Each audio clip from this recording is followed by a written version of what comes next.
tu, Fatih akan kongsikan apa fungsi RPT dalam ERPH versi 6.0. Sebenarnya diwujudkan sheet RPT ni adalah untuk membantu, memudahkan cikgu untuk refer lah RPT bila buat RPH kan. Bila buat RPH kita nak rujuk sepatutnya minggu ni berapa dah, tajuk apa dah yang kita kena ajar dan sebagainya lah. Fatih tahu dah ramai dah sediakan RPT yang luar lah daripada luar. Tapi dalam RPT dalam RPH ni tak penting, bagi Fatih kita boleh tirulah daripada RPT yang sedia ada yang kita ada tu, just hanya masukkan standard kandungan dan standard pembelajaran sahaja. Masukkan contoh kan banyak ni, contoh minggu pertama tajuk apa yang nak ajar kan, standard kandungan. Macam mana cara penggunaannya? Penggunaannya adalah kat sini kita boleh pilih subjek kita.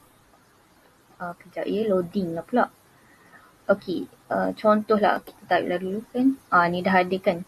Ni dah keluarkan segala. Contohlah kita nak buat subjek sains. Contohlah untuk kita, ini RPT. Maksudnya RPT ni bergantung kepada RPT yang cikgu ajarlah kan. RPT, kalau cikgu sains, RPT sains. Kalau agama, RPT agama dan sebagainya lah.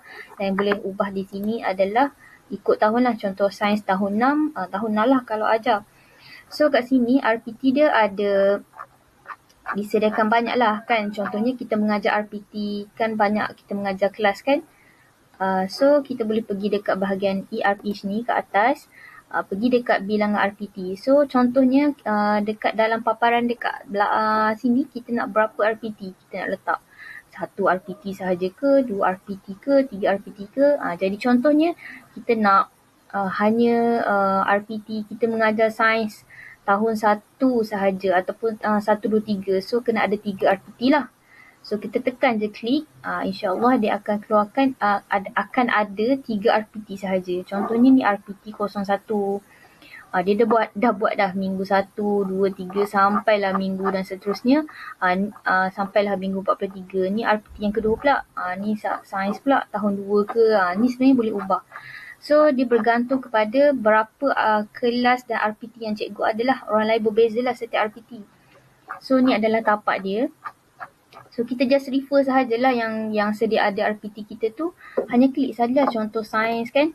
Dia dah auto ada. Contohnya dalam minggu pertama tu kita nak ajar kemahiran proses nilai sains saja. Sekiranya nak standard kandungan 1 saja, 1 je lah. Kalau nak ada 2, klik je lah 2 sahaja. Macam tu lah. Terpulang kepada cikgu. Dan standard pembelajaran ni kalau ikutkan ada banyak kan. Ni sebenarnya sekadar orang kata rujukan cikgu-cikgu sahaja.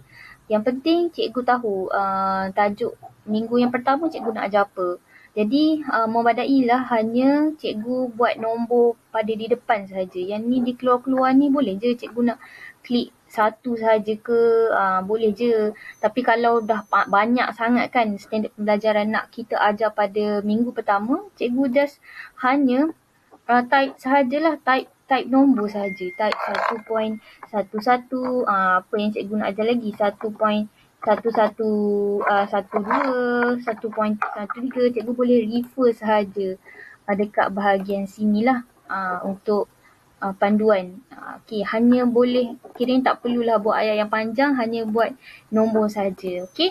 Dan catatan lah sekiranya cikgu nak buat ada projek ke apa ke dan sebagainya.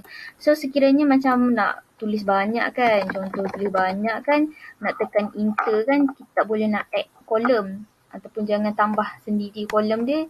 Tekan sahaja ni dah ditulis dah, tekan alternatif alt ni dengan enter. So dia akan inilah banyaklah enter. So dia tak mengubahlah kotak tu, dia akan ikut berapa patah perkataan yang kita tulis. So ini adalah fungsi RPT dalam versi 6.0 sebenarnya, membantu untuk memudah cikgu rujuk kan bila hari minggu yang sepatutnya dah minggu keberapa kan. Yang ni kalau sekiranya ada perubahan tarikh ke, cikgu sendiri boleh ubahlah. Sekiranya dalam minggu tu sepatutnya tarikhnya lain, cikgu sendiri boleh ubahlah. Rasanya dia dah dibetulkan lah. Kalau salah cikgu boleh betulkan. Itu sahaja RPT ni.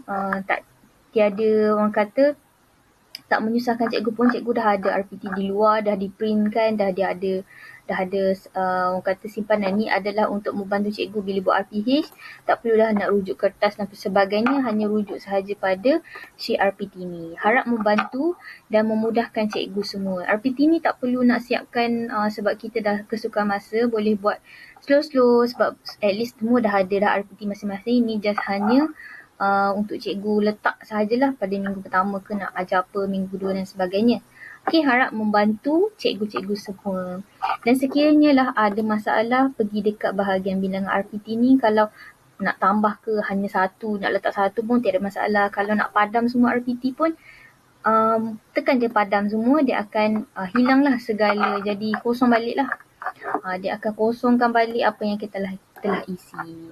Tadi masalah, jadi tak perlulah nak delete satu-satu, tekan sahaja pada bahagian atas ini bilangan RPT berapa, dia akan keluar berapa RPT yang ada. Itu sahaja penambahbaikan versi 6.0 iaitu ada sheet RPT. Sekian, terima kasih.